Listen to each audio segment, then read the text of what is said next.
ቀጠናዎች የሚያደርገው ተጋድሎ በተጠናከረበት በዚህ ወቅት ላይ በማዕከላዊ ጎንደር ሻውራ አካባቢ የተገኘው ድል በተለየ ሁኔታ እየተጠቀሰ ይገኛል። ከፍተኛ ቁጥር ያለው የአብይ አህመድ ጥምር ሰራዊት አባላት መማረካቸውንና መደምሰሳቸውን እንደዚሁም በርካታ የጦር መሳሪያዎችና ተተኳሾች በፋኖ ቁጥጥር ስር መግባታቸውን መግለጻችን የሚታወስ ነው። በአጠቃላይ ስለ ሻውራም ሆነ አጠቃላይ የፋኖ እንቅስቃሴ በሰሞኑ እንዲሁም ደግሞ አብይ አህመድ ባለፈው ቅዳሜ ኤሊት ፎርስ መገንባቱንና ከሶማሊያ እስከ ምጽዋ የሚደርስ የጸረ ሽብር እንቅስቃሴን የመክታት አቅም ያለው ሰራዊት እንደገነባ የገለጸበት ሁኔታ በተመለከተ በእነዚህ አጀንዳዎች ላይ ከኮሎኔል አበራ አዛናው ጋር ቆይታ ልናደርግ ተዘጋጅተናል። በጣም ነው ማመሰግነው ኮሎኔል አበራ አዛናው። እንግዲህ አሁን ያለውን ወቅታዊ ሁኔታ በተመለከተ ነው። ሰሞኑን ሻውራ ላይ ድል ቀንቷቸዋል።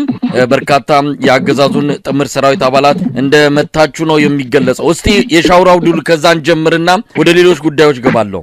እሺ አመሰግናለሁ። ምንድነው የሻውራ መጀመሪያ ጸደ ማርያም የሚባል ጠላት የተከማቸበት ወይም የጠላት ካምፕ ነበር። ያን የጠላት ካምፕ መጀመሪያ በቁጥጥር ስር ከተደረገ በኋላ በሁለተኛ ደረጃ ምንድነው የተደረገ? ሻውራን ለማጥቃት ሻውራን ለመቆጣጠር መጀመሪያ መሬት አቀማመጡን ነው ወታደራዊ ቶፖግራፊ ወይም ስትራቴጂክ ቦታዎችን በደንብ አድርገን ከለየን ከታወቀ በኋላ ምን ያስፈልጋል፣ የሰው ኃይል፣ የቡድን መሳሪያ፣ የልብስ ወከፍ መሳሪያ ምን ያክል ያስፈልጋል የሚለው ይሄ ጥናት አደረጉ።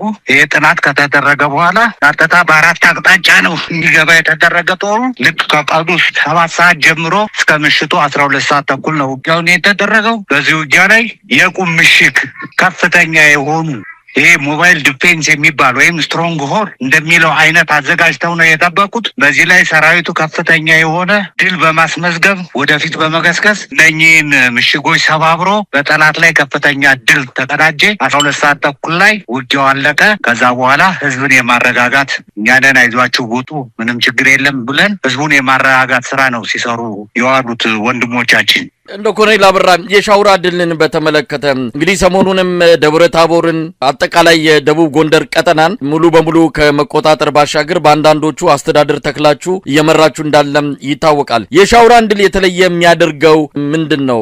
አንዳንድ ወገኖች እንደሚገልጹት አብይ አህመድ ሆን ብሎ የአማራን በአማራ የሚል ፕሮጀክት ነድፎ ከአማራ ሚሊሻና ከአማራ ልዩ አድማ በታኝ ኃይል ጋር እንድትዋጉ የሱን ሰራዊት ግን ወደ ሰሜን ኢትዮጵያ እያዘዋወረ እንደሆነ ይገልጻልና አንዳንዴ እርስ በርስም ያደረጋችሁት ውጊያ አድርገው የሚገልጹ ወገኖች አሉና ይህንንስ እንዴት ታያላችሁ? የእርስ በርስ ውጊያማ ምን አለ መሰለህ ከመከላከያ አሁን የብልጽግና ወታደር ጋር እኮ የእርስ በርስ ውጊያ እያደረግን ነው። እነኚህ ደግሞ የአማራ ጡት ነካሾች ናቸው፣ የእናቱት ነካሾች። ስለዚህ ወዳደሮች ስለሆኑ አብይ ቀኝ እጅ ነን እኛ ነን ይሄን የምናደርግ ነው። ነገር ግን የነሱ ወንድም፣ የነሱ ቤተሰብ፣ የነሱ እህት፣ እናት ሁሉም ቤተዘመዶቹን ነው አጠቃላይ እየጨፈጨፈ ያለ። እኛ እነሱን ልንታገል ለነሱ ነፃ ለማውጣት ሄደን እኛን ውጊያ እንዲከፍትን ያደረገው ይሄ ተላላኪዎች ናቸው፣ ባንዳዎች ናቸው። ስለዚህ ባንዳውን ደግሞ በትክክል ማሳየት አለብን። በወታደራዊ ቋንቋ አነጋግረናቸዋል ጥሩ አድርገን። ከ300 በላይ ነው ክላሽ የተማረከው፣ ጥቁር ክላሽ። ሁለተኛ ዲሽቃ ተማርኳል፣ ስናይፐር ተማርኳል፣ ፒኬም መትረየስ ተማርኳል፣ ሞርተር ተማርኳል። ይሄን ይዞ ነው ወደ ውጊያ ገብቶ የነበር። ከዛ በኋላ ብትንትኑን አውጥተን የፈለገውን ነገር ነው በእኛ ሰራዊት ላይ ድል የተቀናጀን። ሰራዊቱ በጣም ደስተኛ ሆኖ ወደፊት እየገሰገሰ ይሄን ያለው። ሁለተኛ ሻውራ ምንድነው ካለው ወታደራዊ ስትራቴጂክ ቦታ በመተልበት ሰዓት ለባህር ዳር ቅርብ የሆነ ስትራቴጂክ ቦታ ነው ሻውራ። ስለዚህ ከሻውራ ተነስተህ ቀጥታ ወደ ባህር ዳር የሚሄድ መንገድ አለ። ያንን መንገድ ተከትለ የእግረኛ መንገድ አለ፣ ፒስታ መንገድ አለ፣ የተለያየ ነገር አለ። በተሽከርካሪም በእግርም ተንቀሳቅሰህ ባህር ዳርም በተለያየ አቅጣጫ ላይ መጥወር የምችልበት ቦታ ላይ ነው። በወረታ በኩል ትሄዳለህ። በወረታ ሌላው ጦር ሊሄድ ይችላል። በሻውራ ሌላው ሊሄድ ይችላል። በፍኖተ ሰላም የሚመጣ መንገድ አለ። እንደገና በሌላ አቅጣጫ አለ። ስለዚህ ባህር ዳር ቀለበት ውስጥ አስገብተህ ባህር ዳር ለመቆጣጠር ከፍተኛ የሆነ ስትራቴጂክ ቦታ ያላት ነች ሻውራ። ኮሎኔል አበራም እንግዲህ ይሄ ድል ከተገኘ ምናልባት 24 ሰዓት አልፎታል። እስካሁን ከተማዋን በእናንተ ቁጥጥር ስር ነው የምትገኘው። እንግዲህ አንዳንድ ነገሮች አሉ። አገዛዙ ከተሞችን ስትቆጣጠሩ በድሮንና በከባ በከባድ መሳሪያ በመደብደብ የእናንተ ከተማ ውስጥ መግባት ለአማራ ህዝብ ስቃይና መከራ ተደርጎ እንዲወሰድ ነው የሚፈልገው። ስለዚህ ያንን ለማስቀረት ብላችሁ አንዳንዴ ከተማ ገብታችሁ ወዲያው የምትወጡበት ሁኔታ አለ። ሻውራስ ያለው ሁኔታ ምን ይመስላል? አሁን ሻውራ ያለው በእኛ ሰራዊት ቁጥጥር ስር ነው ያለው። ግን የሚገርም ትላንት ማታ 4 ሰዓት ላይ ከሌሊቱ ድሮን ጥሏል። ድሮን የጣለው ከተማ ውስጥ ነው። የእኛ ሰራዊት ምንም ነገር የሆነ ምንም የተጎዳ ነገር የለውም። በጣም የሚያሳዝን ህዝብ አስተዳድራለሁ አማራ ህዝብ የመረጠው። አማራ እኮ ለኢትዮጵያ ዋልታና ማገር ነው። እቺ ሀገር ቆማ እንድትሄድ ያደረገን ሀገር ግን አጠፋለሁ አወድማለሁ የመረጠውንስ ለማጥፋትና ለማውደም የሚንቀሳቀስ መንግስት በመሆኑ ስለዚህ ምንድነው የሆነበት ምክንያት ሌሊት በድሮን ነው እንትን ያደረገው 4 ሰዓት ላይ የደበደበ። ይሄን ድብደባ በእኛ ላይ ምንም ነገር የደረሰ ነገር የለም። በጠላት ላይ ነው። እስካሁን ድረስ በእኛ ቁጥጥር ስር ላይ ነው ያለ ሻውራ።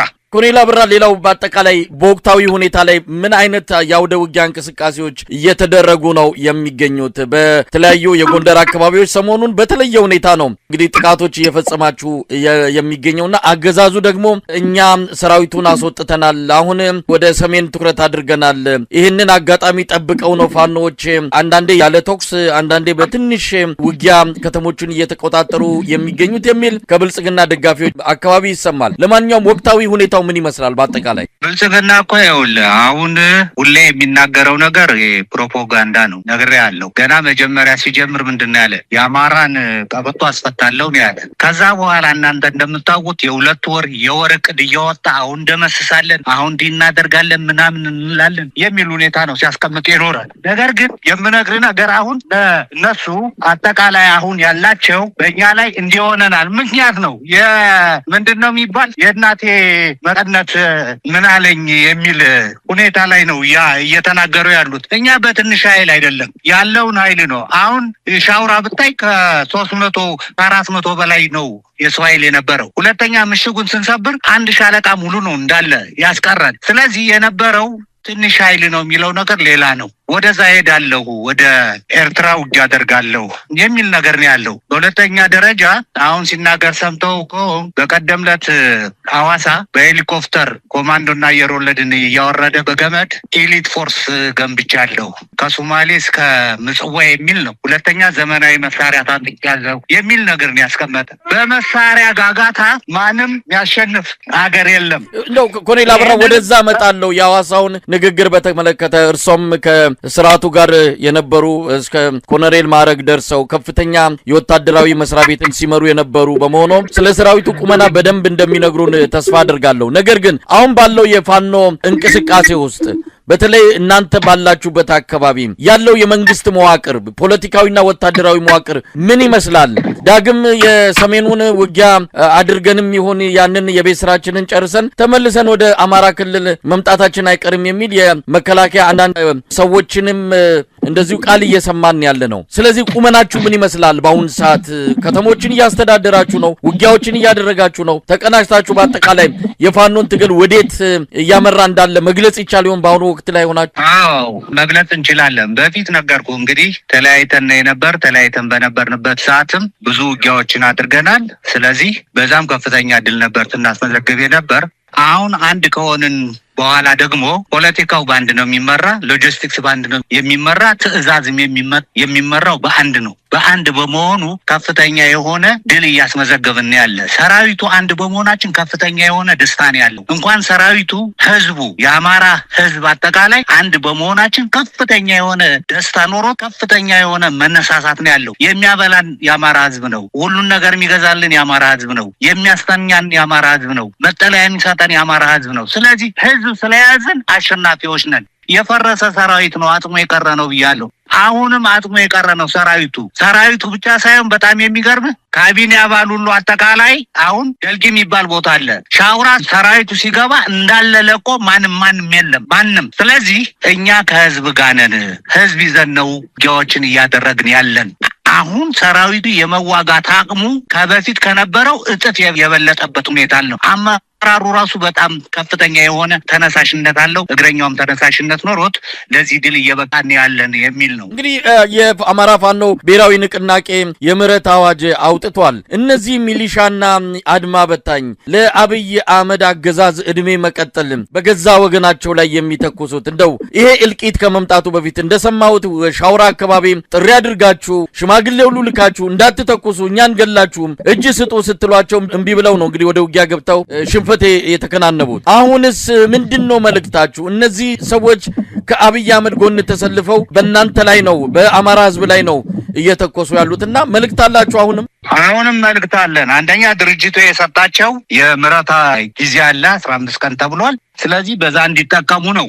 አሁንም እኛ ወገኖቻችን ናቸው ተሳስተው ነው የገቡ። ትልቁ ነገር አሁን የፋኖ አደረጃጀት ወይም የፋኖ የሆነ ሰው ሲያጠፋ ምንድነው የሚደረገው? የመጀመሪያ ትመክራለህ፣ ትገጽሳለህ፣ ሁለተኛ ሶስተኛ ማስጠንቀቂያ ትሰጣለህ፣ በአራተኛው ነው እርምጃ የምትወስደው። ስለዚህ ለእነኝህ ሰዎች የተለያየ ነገር ነው። ታው ይሄ ነው፣ ቤተሰብ አላቸው፣ ሁሉንም ነገር ነው እንትን ያልን። ነገር ግን እነሱ ይሄን ነገር እንትን አላደረጉም፣ ሊቀበሉንም አልቻሉም። ሊቀበሉን ስላልቻሉ ምንም ማድረግ አልቻልንም። ስለዚህ ቀጥታ ውጊያ ነው የገባን። ውጊያ እንደገባን ያው አሁን እንደምታየው ወይም እንደሰማኸው ከፍተኛ የሆነ ሽንፈት ላይ ተጎናጽፈው ያው አብዛኛው ሰው የነሱ ኃይል ሙት ሆኗል፣ ቁስለኛ ሆኗል። የተወሰነውም በምርኮኛ የያዝንበት ሁኔታ ነው ያለ። የማረክነውን እኛ በዓለም አቀፍ ኮንቬንሽን መሰረት የምርኮኛን አያያዝ በስነ ስርዓት ፋኖ ከዚህ በፊትም ስለሚያውቅ አሁንም ያንን ነገር በደንብ በስነ ስርዓት አድርገን ተገባክበን እንይዛቸዋለን። እንግዲህ ወደ ሌላኛው ርዕሰ ጉዳይ ሊድና ኮሎኔል አበራ ቅዳሜ ዕለት በሐዋሳ አብይ አህመድ የልዩ ዘመቻ 65ኛ ዓመት በዓልን አስመልክቶ ያደረገው ንግግር አለ። በሐዋሳ ሐይቅ ላይ ልምምድ አድርጎ ምናልባት ኢትዮጵያ አሁን ባለው ሁኔታ ባህር የላትም፣ በባህር ሳይኖራት ነው ባህር ኃይል ያቋቋመችው። ስልጠናውም ሁሉ ነገር ሲሰጥ የነበረው በኩሬና በትንንሽ ሐይቆችና በሰፈር ውስጥ ጅረቶች ላይ የወንዝና የውሃ ፍሳሾች ላይ ነው። እንግዲህ ባህር ኃይል ስልጠና ወስዶ አብይ አህመድ እንደሚለው ከሆነ ከሶማሊያ እስከ ምጽዋ ድረስ የሚዘረጋ የባህር ላይ ወንበዴዎችንና ሽብርተኞችን የሚታደግ ኤሊት ፎርስ አቋቁመናል ያለው አፍሪካንም እንኳን ደስ አላችሁ ሲል ነው መግለጫ የሰጠው። እንደ አንድ ወታደራዊ ባለሙያ እንደው ይህን ነገር እንደው ለተመልካቾቻችን ማስረዳት ከተቻለም አብይ አህመድ እንዲህ አይነት ነገር ሊናገር የቻለበት ምክንያት ምንድን ነው? እንዲህ አይነት ሰራዊት ገንብቷል። አሁን ምን አለ መሰለህ አቶ መሳይ፣ አንደኛ አብይ አህመድ ይሄን አድርጎ አለፈ ለመባል የተለያየ ነገሮችን እያደረገ ነው። ለምሳሌ ለብርሃኑ ጁላ ማርሻል ማዕረግ ሲሰጠው ስብሰባ ላይ ቁጭ ብለን ማርሻል ማዕረግ በሀገራችን ተሰጥቶ ያውቃል አለ። አይ ተሰጥቶ አያውቅም ተባለ። ሚድል ኢስት አላቸው፣ አፍሪካ ሀገርም አላቸው አይደል እንዳለ የዩጋንዳውን ፕሬዚዳንት የነበረውን እሱን ጠራ፣ እንደ ሌሎችን ጠራና ስለዚህ በሀገራችን ቢደረግ ምን ችግር አለ የሚል ነገር ሲያመጣ መኮንኖች ፊት ለፊት ተያየን። ይሄን ነገር ሊሰራ ነው አለን፣ ሰጠን። ስለዚህ በሀገራችን ይሄን ነገር አደረኩ ለማለት ነው። በሁለተኛ ደረጃ አሁን ቦርቶርሶ እዛ አዳራሽ ውስጥ ነበሩ። አብይ አህመድ ለብርሃኑ ጁላ ማርሻል ምንድነው መስፈርቱ? እንደው በዚህ አጋጣሚ ጉዳዩን ካነሱት አይቀር ብዬ ነው። እንግዲህ አንድ ማርሻል ማዕረግ የሚሰጠው ብዙ ነገሮች ዓለም አቀፍ መስፈርቶች አሉ። ዝም ብሎ እያነሱ ኮከብ ትከሻ ላይ መደርደር አይደለም። የተከፈለ መስዋዕትነት፣ የተገኘ ድል፣ ብዙ ነገሮች ከግምት ገብቶ እንደሆነ ይታወቃል። ብርሃኑ ጁላ የመራው ጦር ካለም የተሸነፈ ጦር ነው። ብርሃኑ ጁላ ታሪኩም የምርኮኝነት ታሪክ ነው። እንዴት ነው አንድ እንዲህ አይነት ግለሰብ የፊልድ ማርሻልነት ማድረግ የሚሰጠው? እዛው ቁጭ ብላችሁ ይህንን ሲናገር እንደው የተሰማችሁን ስሜት ካለም ቢያጋሩኝ። ይኸውልህ ከአዴት የተመረቅን ሰዎች ነበርን እዛ 1-2 ጄኔራል ወደ 3 ኮሎኔሎች። እኛን የተያየን እንደሚሰጠው አውቀናል። ያነሳው መስፈርቱ አይደለም፣ ክራይቴሪያው የኔ የሚል አይደለም፣ በሀገራችን የለም። ስለዚህ በሀገራችን ቢኖር ምን ችግር አለ የሚል ነገር ነው ያመጣ። ልክ ይህን ሲናገር ወደ አሁኑ የምትረዳው ነገር አለ። ሊሰጥ ነው። አንደኛ ይሄ ነገር ሲሰጥ መከላከያ አጠቃላይ ትልልቅ የመከላከያ ዋና መምሪያዎች እኮ አጠቃላይ በእነሱ ብቻ ነው የተያዘ። ያንን ለማድረግ ነው። ይሄ ማለት መፈንቅለ መንግስት እንዳይደረግበት ሁሉንም አሳስሮ ለመያዝ ያደረገው እንትን ነው። በተለያየ ጥቅም እንትን አድርጎ እንጂ መስፈርቱን አሟልቶ ነው ያገኘው ወይ ማርሻልነት የሚለው በጭራሽ በሱ አይደለም ያን ነገር ተደርጎ የተገኘው። በሁለተኛ ደረጃ አሁን የምነግርህ ኮማንዶ አጋዚ የሚባል ኮማንዶ ነበር በወያኔ ሰዓት። ቀይ እንትን ያደርጓቸዋል ቦኔት። ያ ቀይ ቦኔት ኢንተርናሽናል ነው። ያንን ቀይ ቦኔት የሚያደርግ ከአውሮፕላን የዘለለ ኤርቦርኖች ብቻ ናቸው። ኮማንዶ ሌላ ነበር የሚደረገው። ነገር ግን እነሱ ጀመሩት። አሁን እሱም ቀይ ቦኔት ሲያደርግ አይተዋል። በሁለተኛ ደረጃ ገና ከስልጣን እንደመጣ ግራና ቀኝ 4 ቦኔት ያደረጉ ኮማንዶዎች፣ እሱ መሀል ላይ ሆኖ የህንድ ስታር አክተር ነው የሚመስለው። ስለዚህ ያን ነገር እንደዚህ በወታደር ስለነበር እኔ ወታደር እንትናለኝ ማለት ነው። ነገር ግን አሁን የምነግር ነገር አገሪቱን የመምራት አቅም አገሪቱን እንትን የማድረግ ሁኔታ ላይ ነው የምነግር። በኢኮኖሚ የደቀቀች ነች፣ በዲፕሎማሲ የደቀቀች ነች። በጦርነት ያለ ጦርነት ምንም ነገር ስልጣኑን ሊያስረክብ እንደማይችል በጣም ይሄ የታወቀ የተረጋገጠ ነገር ነው። በሁለተኛ ደረጃ ኤሊት ፎርስ ገንብቻለሁ የሚል ነገር ነው ያለው። የመሳሪያ ዘመናዊ የሆነ የጦር መሳሪያዎችን አገር ውስጥ አስገብተን በዛ ነው አሁን ውጊያውን የማከናውን እንደዚህ የማድረግ ነው። ማስገባትና መግዛት ትችላለህ። አብዛኛውን ዶላር የሚሰጥ እኮ ዩኤኢ ነው፣ ዩናይትድ አረብ ኤሚሬት። ዩናይትድ አረብ ኤሚሬት አሁን በምታይበት ሰዓት ከሶማሌ ወጣለች፣ ከሱዳን ወጥቷል፣ ከኤርትራ ወጥቷል፣ ከጅቡቲ ወጥቷል። ሌሎች ሀገሮችም እንደዚህ የወጣበት ነገር ነው ያለ። አሁን ሁለቱ ፉክክር ያለው ሳውዲ አረቢያና ዩኤኢ ነው። ሳውዲ አረቢያ ዩኤኢ ለአብይ አህመድ አሁን ከሻቢያ ጋር ውጊያ እንዲያደርግ ከዛሬ 2 ዓመት በፊት ለ30 ነው ለ40 ዓመት ወደብ ኪራይ ተስማምቶ ነበር። በኋላ አይቻልም ብሎ ከለከለ። ወደ ጅቡቲ ሄደች። ወደ ጅቡቲ ሲሄድ የጅቡቲ መንግስትም ፈቃደኝነቱን አይቻልም ብሎ ስለከለከለ አሁን ምንድነው ኤርትራን እንዲወጋ የሚያደርግ ለዚህ ነው የጃዙር ውጊያ ለማድረግ ከፍተኛ የሆነ ተነሳሽነት የተነሳው። አሁን ግድቡ ባለበት በሁለተኛ ቤንሻንጉል ጉሙዝ ላይ 10,000 ሰልጣኝ የሚይዝ ካምፕ ለሱዳን ተቃዋሚ ስልጠና እንዲያከናውኑ የተለያየ ነገር እንዲያደርጉ እዛ ውስጥ ፈቅዶ ሰጥቷል። እዛው ሲሰጥ ግን ከፍተኛ የሆነ ዶላር ስለሚያገኝ ለዶላሩ ነው እንጂ የሀገር ግንባታ የሀገር ዲፕሎማሲ ይበላሻል ብሎ አይደለም ይሄን እያደረገ ያለው። ሱዳን ተዋጋኖች የእርስ በርስ ግጭት አደረጉ ማለት ያ ውጊያ ለኢትዮጵያ ከፍተኛ የሆነ ኪሳራ ነው። የኢኮኖሚ ኪሳራ ነው፣ የፖለቲካ ኪሳራ ነው፣ በጣም ብዙ ማህበራዊ ኪሳራ ነው። ይሄ መሆኑን አላወቀም። በሁለተኛ ደረጃ የምታየው ጉባ ላይ ያለው የሬኔሳንስ ዳም ያ የማይመታበት ሁኔታ ወይ አለ ወይ? ያንን የሚቆጣጠርበት ሁኔታ አለ ወይ? የለም። በሁለተኛ ደረጃ ኤርትራ አሁን ትግራይን አሳልፉን ታደሰ ወረደን አሁን ወደ ትግራይ ስንሄድ ሰራዊታችን የእናንተ ሰራዊት እንዳይነካ ነው። አሁን ሁለት ነገር አለው። የትግራይ ሰራዊት መኖሩን አመነ ማለት ነው። የትግራይ መከላከያ ሰራዊት አለው ማለት ነው። ይሄን ለህዝብ እየተናገረ ነው። ይሄን አያውቅም። በሁለተኛ ደረጃ በፊት ስምምነት ሲደረግ ደቡብ አፍሪካ ሄደው ስምምነት ሲያደርጉ አጠቃላይ ሰራዊቱን መልሶ ማቋቋም እንዲደረግ መሳሪያ እንዲመለስ የሚል ነበር የተደረገው። ራሱ ብርሃኑ ጁላ ምንድን ያለው መሳሪያ አስመልሰዋል፣ ሁሉን ነገር እያደረጉ ነው፣ የተወሰነ የሰው ኃይል ነው የሚቀራቸው የሚል ነገር ነው የተናገረ። ራሱም ይሄን ነገር ብሎ ተናግሯል። ነገር ግን የተደበቀ መሳሪያውን እየወጣ ነው እንትን የሚደረግ። አማራ መሬት ላይ ውጊያውን ለማድረግ ነው ከፍተኛ ፍላጎት ያለው። አማራ መሬት ላይ ሊያደርግ አይችልም። ምክንያቱም አማራና ትግራይ ቴሪቶሪያቸው የተያያዘ ነው። ስለዚህ አማራን ተሻግሮ ነው ወደዛ የሚሄድ፣ ትግራይ ደግሞ አልፈቀደለት፣ ውጊያውን ሊያደርግ አይችልም። ስለዚህ አሁን ውጊያውን ሊያደርግ የሚችል ቡሬ አለ። በቡሬ በማንዳ በኩል አድርጎ ሊያደርግ ይችላል እንጂ አንደኛ በአዲግራት በኩል በዛላምበሳ ሊሄድ አይችልም። በሁለተኛ ደረጃ በገማሃሎ ሊሄድ አይችልም። ይሄን ሊያደርግ ስለማይችል በዛ በኩል አደርጋለሁ ነው። ሁለቱ ደግሞ ትግራይና ኤርትራ አንድ ሆነዋል። አንድ ስለሆኑ በአንድ ነው ውጊያ የሚያደርጉበት። ስለዚህ እነሱ ደግሞ ኤርትራ ዘመናዊ መሳሪያ ታጥቃለች፣ ከሳውዲ አረቢያ ወስዳለች። ከራሻ በጣም ብዙ መሳሪያ ነው የተሰጣቸው። የአፍሪካ የራሻ የአመታዊ ሰሚት ጉባኤ ላይ ኢሳያስ አፈወርቅ የተናገረው በጣም በጣም በጣም በጣም በጣም የሚገርም ነው። ቭላድሚር ፑቲን እንዴት ሆኖ ቁጭ ብሎ ሲያዳምጥ እንደነበር እንግዲህ እናንተ ጋዜጠኞች ያያችሁት ነገር አለ። በቃ ራሻን በጣም ትክክለኛ 30 ምናምን በቃ አውሮፓንና አሜሪካን የገጠምክ ነው ያለው። ብቻህን ገጥመህ እንዲያደረክ ጀግና ነው ያለው። ይሄን ሲል ብዙ መሳሪያ መረዳቱን እናውቃለን። ስለዚህ አሁን የጄን አደርጋለሁ አያደርጋትም፣ ይሄን አያደርግም። አልቆ ሁሉን ነገር ጨርሶ ተዋርዶ የሚመጣበት ሁኔታ ነው ያለ። በየትኛው ውጊያ ነው ብርሃኑ ጁላና አብይ ውጊያ አሸንፈው ድል አድርገው መጥተው የሚያውቁት? ስለዚህ አሁንም አገሪቱን ወደ ሽንፈት የሚያደርግበት ሁኔታ ላይ ነው ያለው። እንደ ኮሎኔል አበራም የተናገረው ኢሊት ፎርስ የሚባለው ምናልባት እንግዲህ ወታደራዊ እይታ ባለሙያ ስለሆናችሁ ከወታደራዊ እይታ አንጻር ልትገልጹት ትችላላችሁ። አንድ ባህር ኃይል አንድ በእንደዚህ አይነት ኢሊት የሚል መጠሪያ የያዘ ኃይል ከስልጠናም ረገድ በተለያየ መልኩ ከስነ ልቦናም ከእውቀትም ከተለያዩ ነገሮች አንጻር በብቁ ሁኔታ መገንባት ይጠብቃል። ዝም ብሎ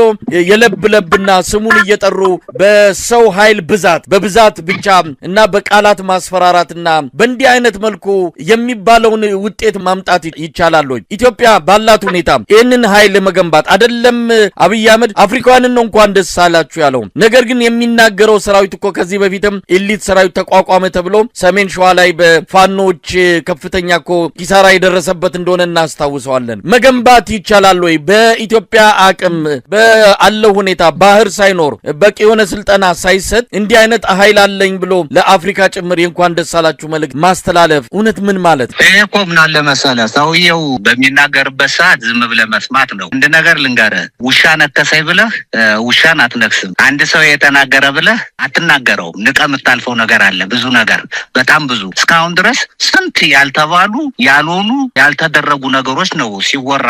ያው ከፓርላማ ጀምሮ የተለያየ ነዳጅ አመጣ አገኘው የሚል ሁኔታ ሁሉ ወደብ አገኘው ኤምኦኤ የተፈራረመውን እንኳን እንትን ወደብ አገኘው የሚል ሲያስጨፍራቸው ብዙ ነገር አለ። ያው እናንተ ከኔ የበለጠ እንግዲህ ኢንፎርሜሽኑ አለ። አሁን የምነግርህ ግን በደርግ የነበሩ ባህር ኃይሎችን ከተለያየ ሀገር ያሉትን ጠርቶ የተለያየ ስልጠና ሰጣለሁ አለ። እንዲሰጡ እንትን አደረገ። ያ ምንድነው ጣና ላይ የሆነ ኩሬ ላይ የሆነ ማነው አዋሳ ላይ የተለያየ እንትን ነገር እያደረገ ይሄን ነገር ስልጠና አደረኩ ነው። እነሱ አሁን በጣም የሚገርምህ እንግዲህ ከሶማሌ እስከ ምጽዋ ነው ያለው ያሉትን ቴሮሪስት እናጠፋለን ነው ያለ። አሜሪካ እንግዲህ ይሄ የምታየው የቀይ ባህርን ያሉት በፊት የሚያግቱ ቴሮሪስቶች እነሱ እንኳን ያን ነገር መቻል አልቻሉም። ሶማሌዎች በስንት ድርድር በስንት ምናምን የስንት መርከብ እየተያዘ ያን ነገር ያደረገ ነው። ይሄ ምንም አቅም የለውም። የሰለጠነ የሰው ኃይል የለውም። አለ ብሎ መናገር ብቻ ነው። አለ ብሎ ማውራት ብቻ ነው። አሁን 80 ዓመቱን ነው 90 ዓመቱን አየር ኃይል በሚያከብርበት ሰዓት ከራሺያ የመጡ አውሮፕላኖች አሉ። እዚህ ትርኢት አሳዩ ተመልሰው ነው የሄዱ። የዩኤ የነሱም አውሮፕላን መጣ አሳየ ተመልሶ ነው የሄደው። ምንም የሌለውን በራሱ ቢሆንማ በራሱ ሁሉን ነገር አዘጋጅቶ በራሱ ነበር መወጣት የሚገባው። ይሄ ዝም ብለ ዲተራንስ ለማድረግ ነው። የኤርትራን ዲተራንስ ወይንም እኛን ዲተር ለማድረግ ቲፒኤልኤፍን ዲተር ለማድረግ የሚያደርገው ነገር ነው። የተገነባ የለውም። የጦር መሳሪያ ገዝቻለሁ ይሄን ብያለሁ። አሁን ሲያጋግዛ አይተዋል። እንግዲህ በኮንቮይ መልክ ታንክ በሎቤድ እየተጫነ ሲሄድ እግረኛ ሰራዊትም ሲሄድ ምናምን አይተዋል። ይሄ ሁሉ ሾው ነው። የመጠቀም አቅም የላቸውም። አሁን ድሮን ይጥላል። ድሮን በትክክል እኛ ጋር ወድቆ መጥቶ አያውቅም። ህዝብ ነው የሚመታ፣ እንስሳት ነው የሚመታ፣ የተከመረ ሰብል ነው የሚመታ። የእሱ ሰራዊት እኮ አሁን ሰሞኑን ያየው አለ። ለምሳሌ የገበሬ ቤት ገብቶ እህል እንዴት አድርገው እንደሚደፋፉ እንዴት አድርገው እንደሚያቃጥሉ የቆመ መኪና ላይ እኮ ማንም ሰው ከሌለ ቴፑን ፈተው ይዘው ነው የሚሄዱ። ጎማ ፈተው ነው፣ ባትሪ ፈተው ይዞ የሚሄድ ነው። ለገንዘብ ለምን ለእንደዚህ ስነ ምግባር የሚባል የለም፣ ኢቲክስ የሚባል ነገር የለም። እንደዚህ አይነት ሰራዊት ገንብቶ ነው ገነባው የሚል። ሁለተኛ እጁን የሚሰጥ የዓላማ ጽናት የሌለው ሰራዊት ይዞ ነው ገነባው እንዲያደረኩ የሚል። መከባበር የሚባልም የላቸውም። ይደባደበው። እኔ ወታደር 34 ዓመት ሲኖር የተደባደበ ወታደር አይቻላል። የተጋጨ ወታደር አይተናናቅም። በግምገማ ይስተካከላል። በሁሉም ነገር ስነ ስርዓት ዲሲፕሊን ተስተካክሎ ላይ ታች ተከባብረ የምትኖር ነው። አሁን እንዲህ የሚባል ነገር የለም። ለነገር ይኸው በ3 ዓመት ሻምበል ማዕረግ የሚሰጥ የብልጽግና መከላከያ ነው ያለው። ስለዚህ የሚባለውን ነገር ወሬ ነው እንጂ በተግባር የለም። ለነገርየው እናንተ ተባበሩና እንዳው ዓለም አቀፍ እውቅና ያላቸው ሳይካትሪስት እነሱ መጥተው እንዳው ለዚህ ሰው መፍትሄ ቢያደርጉለት ይሻላል የሚል ነው የኔ ሐሳቢ። እንግዲህ ኮሎኔል በራ አዛናው በአጠቃላይ በወቅታዊ የኢትዮጵያ ሁኔታ ላይ አጭር አስተያየት እንዲሰጡኝ በማድረግ ነው ቆይታችንን የምናበቃው። ወዴት እያመራን ነው? አብይ አህመድ ሁሉን ነገር በጦርነት እፈታለሁ እያለ ነው። እንግዲህ በየቦታው ግጭት እየተቀሰቀሰ ነው። ቤንሻንጉል ጉሙዝ ዛሬ እንደሰማነው ከሆነ አጠቃላይ ቀጠናው ቀውስ ሆኗል። የኦሮሞ ነጻነት ሰራዊት ከተሞችን እየተቆጣጠረ እንዳለ ነው። የመከላከያ ሰራዊት የተባለው የአብይ አህመድ ሰራዊት ወደ ወደ ሰሜን ኢትዮጵያ ማቅናቱን ተከትሎ ነው ኦሮሞ ነጻነት ሰራዊት ቦታዎችን እያያዘ የሚገኘው። ይሄ ጉዳይ በጋምቤላም በደቡብ ኢትዮጵያም አካባቢ እንዲህ ግጭቶች ተከስክሰዋል። በአርሲም እንደዚሁ በርካታ የአብይ አህመድ ሚሊሻዎች መገደላቸው ተሰምቷል። ስለዚህ ሀገሪቱ በአጠቃላይ ቀውስ ውስጥ ናት። ምርጫ አደርጋለሁም እያለች ነው። እስቲ ስለ ኢትዮጵያ አጠር ያለ ታውን ያጋሩኝና በሌላ ጊዜ በሰፊው እንመጣበታለን። እሺ አሁን አቶ መሳይ የእርስ በርስ ውጊያ ብቻ ሳይሆን አሁን እሱ ከኤርትራ ጋር ውጊያ ያለው ከሱዳን ጋር፣ ሰሜን ሱዳን ጋር፣ ደቡብ ሱዳን ጋር ያልተጋጨበት ማንም ሀገር አሁን ያልተጋጨው ኬንያ ጋር ብቻ ነው። ከኬንያ ጋር ብቻ ነው።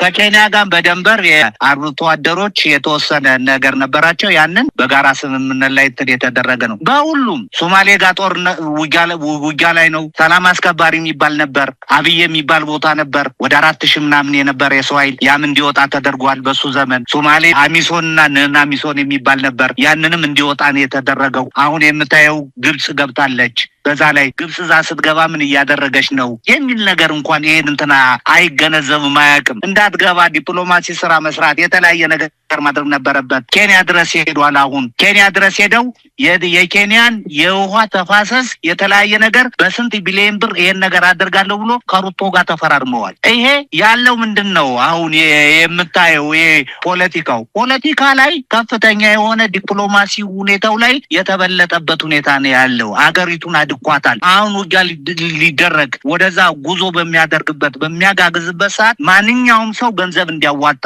ማንም ባለሀብት እንደዚህ እንዲያደርግ ባንክ ቤት ያለውን ገንዘብ ሁሉ እየወሰደ ለጦር መሳሪያ ለተለያየ ለቀለብ ለምን እያደረገ ነው ያለው። ስለዚህ የመሸከም አቅም የለውም። በሁለተኛ ደረጃ የምነግርህ ከኤርትራ ጋር ውጊያ ሲያደርግ የኢትዮጵያ ሕዝብ ደንበሬ ተወረረ ወይም ተደፈርኩ ብሎ እንዳለ ይወጣል፣ በተለያየ ነገር ያግዘኛል ብሎ ነው ከዚህ በፊት ሲደረግ እንደነበረው። ለምሳሌ በ90 ዓመተ ምህረት የኢትዮጵያ ሕዝብ በግ ያለው በግ፣ ከብት ያለው ከብት፣ ፍየል ያለው ፍየል፣ ማር ያለው ማር፣ ቅቤ ያለው ቅቤ እየሰጠ እህል እንደፈለጉ ሆኖ ነበር ወደ ጦርነቱ የተደረገው። አሁን ሁለተኛ ከቲፒኤልኤፍ ጋር ውጊያ ሲደረግ ልክ የዚህ አይነት ነገር ተደርጎ ነበር የኢትዮጵያ ሕዝብ ደግፎት። አሁን ውጊያ ቢያደርግ ከዚህ በፊት ውጊያ ሲያደርግ የአማራ ፋኖና ልዩ ኃይል ነበር ገብቶ ከፍተኛውን ድል ያስመዘገበ። በወያኔ የአማራን ደንበር ከረገጠ በኋላ እንዲወጣ ያደረገው ወደ ደንበሩ እንዲመለስ ያደረገ ከፍተኛ የሆነ ድል ያስመዘገበ የአማራ ልዩ ኃይልና ፋኖ ነው ነበር። አሁን ብቻውን ያለ ማን ይሄዳል? ማንም ስለማይሄድ ራሱ ይሄዳል። ራሱ ቀምሶ የሚመለስበት ሁኔታ ያለው። ስለዚህ እኔ የምለው ማንም ድጋፍ የሚያደርግለት የለም። እኛም ከዚህ ሆነን ውጊያችን ወደፊት እየገፋን በቶሎ ሀገሪቱን ነጻ አውጥተን ሀገር ግንባታችን የምናደርግበት ጊዜ ሩቅ አይደለም የሚል ነው። በጣም ነው የማመሰግነው ኮሎኔል አበራ አዛናው የአማራ ፋኖ ብሔራዊ ንቅናቄ የጎንደር ጠቅላይ ግዛት እዝ ከፍተኛ ወታደራዊ አመራር ለነበረን ቆይታ ከልብ አመሰግናለሁ። እኔም በጣም አመሰግናለሁ አቶ